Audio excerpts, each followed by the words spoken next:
Hello, everybody. I wanted to talk today about a subject that honestly it keeps me up at night. It's regarding archaeology, actually. A lot of people don't know this about me, but I'm a huge archaeology nut, and it keeps me up at night. The thought that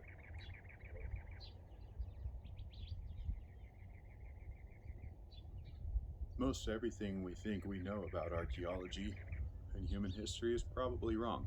And I'm not getting into like Atlantis or whatever, but it does behoove the anthropologist, the archaeologist, the historian to consider that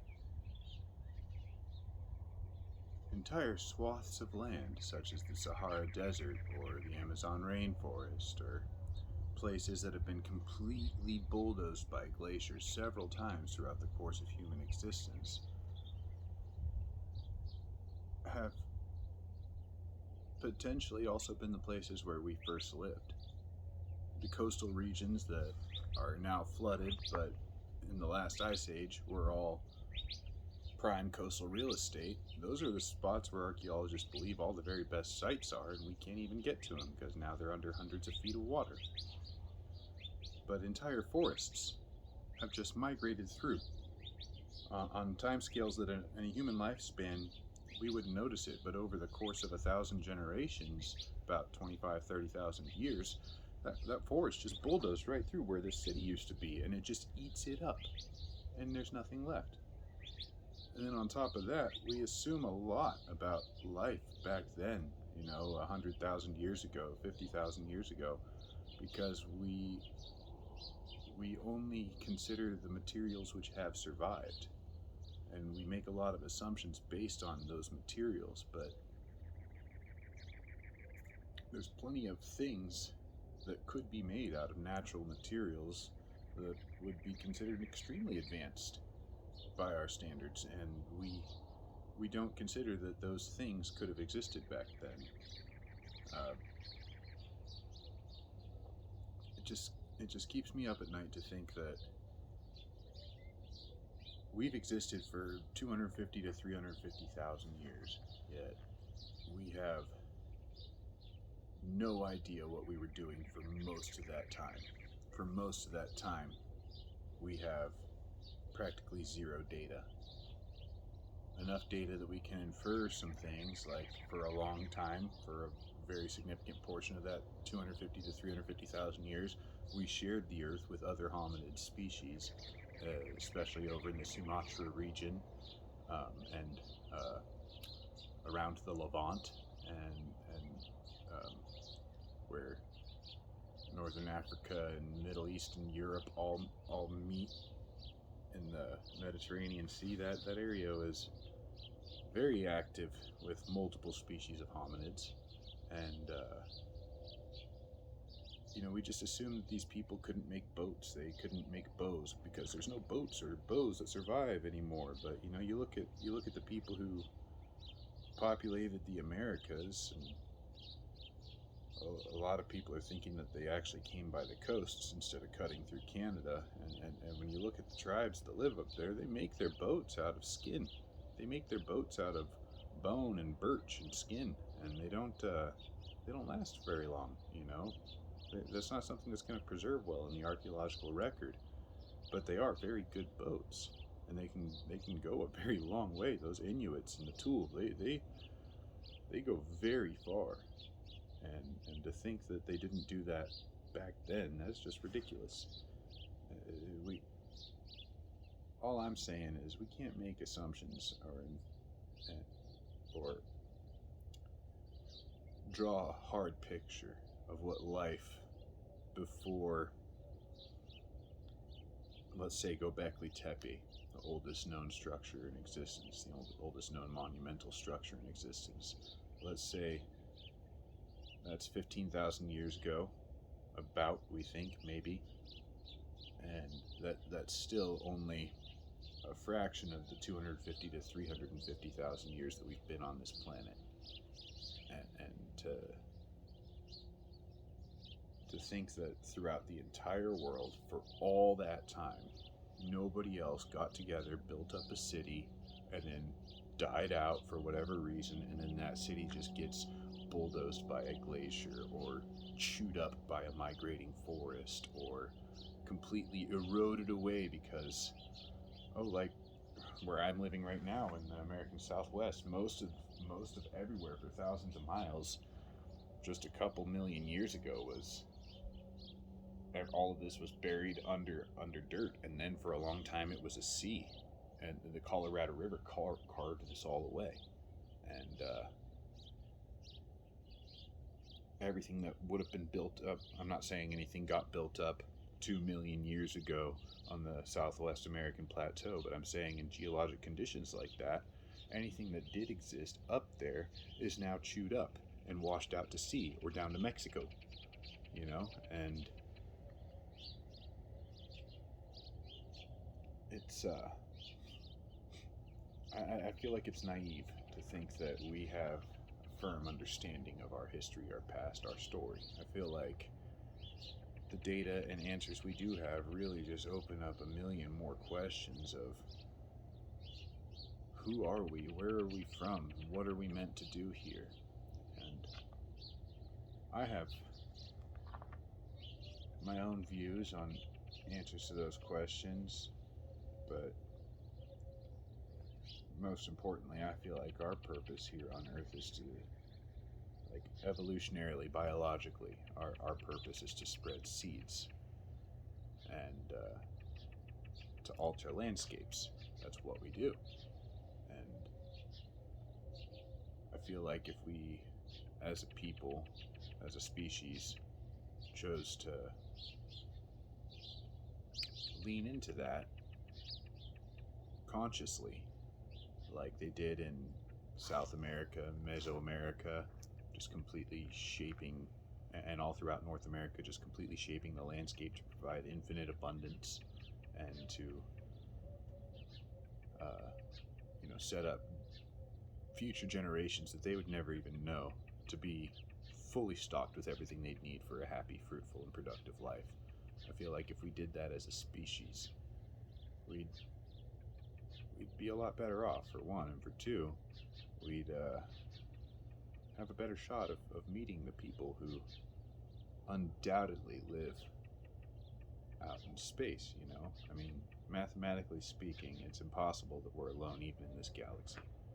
It's probably likely that we have other life just in our solar system, even if it's just microbial life. But, like, to think that out of 150 billion stars in our galaxy alone, that there's no other planets that support life, intelligent life, that's capable of interstellar travel and, advanced science and whatnot, I think that's naive to assume that we're the biggest and brightest and best in this whole vast Milky Way.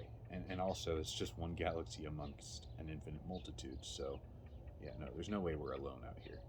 But I do think that the reason that it looks like we're alone is that nobody wants to hang out with us. We're the nasty, stinky kid on the playground who pushes and shoves and farts, and nobody wants to be our friend. But I feel like if we started taking care of each other and our home planet and our home solar system, and just demonstrating through action that if we were that we are really serious about being an extrasolar species and conducting ourselves on the galactic stage with dignity and poise, I feel like it would do a lot towards probably initiating first contact. I feel like it looks like we're alone because it's made to look like we're alone, because nobody wants to hang out with us, because we are scary. We are the scariest species you can imagine. The things that we are willing to do to ourselves, to our home planet, to innocent animals and innocent people, and just the sheer callousness of humanity on one side of the equation.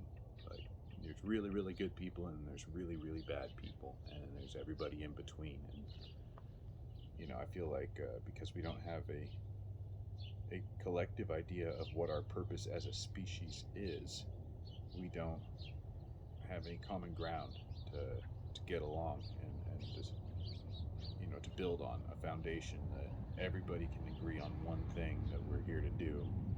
And I feel like that one thing is to spread seeds, you know. And when you look at native cultures, they had like a spiritual economy based around seeds and seed giving and seed spreading and seed keeping and creating generational abundance that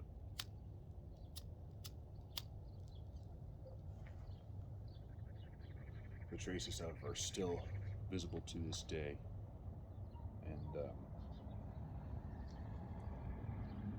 I don't know, man.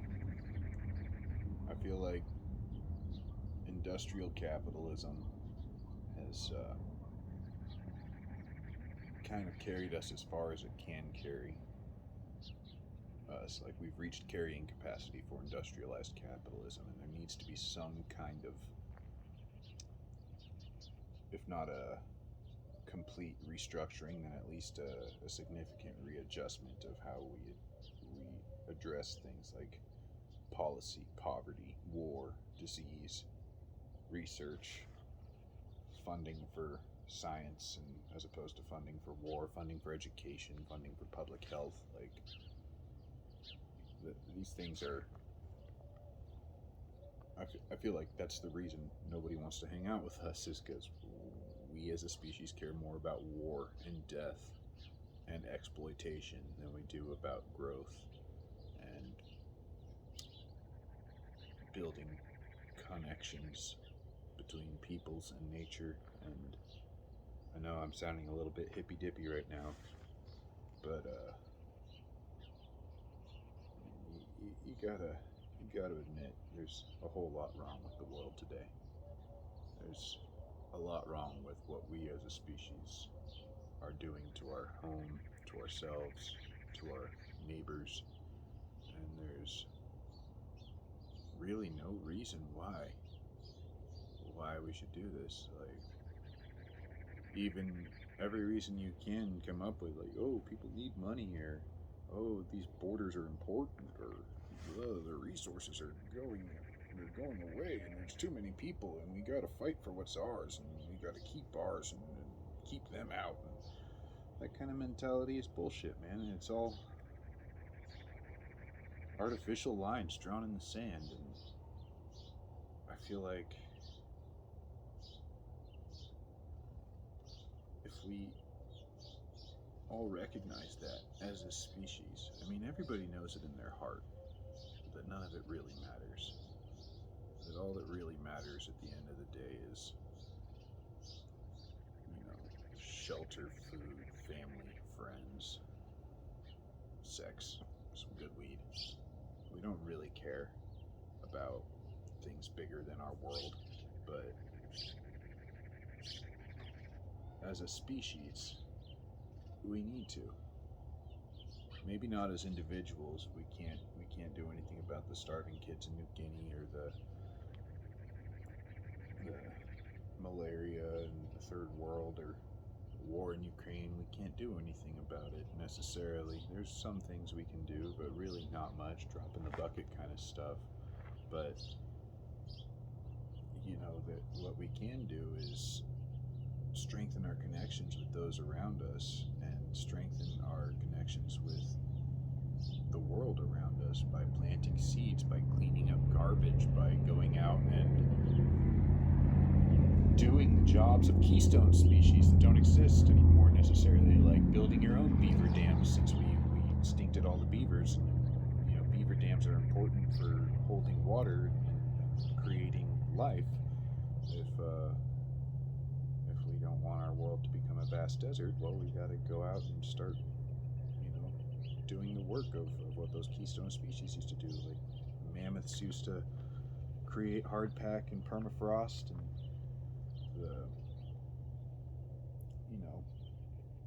just here in North America, the natives understood that there was a connection. Even people who had warring differences between tribes and whatnot, like they may have hated each other on a fundamental level from like deep blood feuds or whatever, but they both understood the human connection with nature, you know, and we've lost that.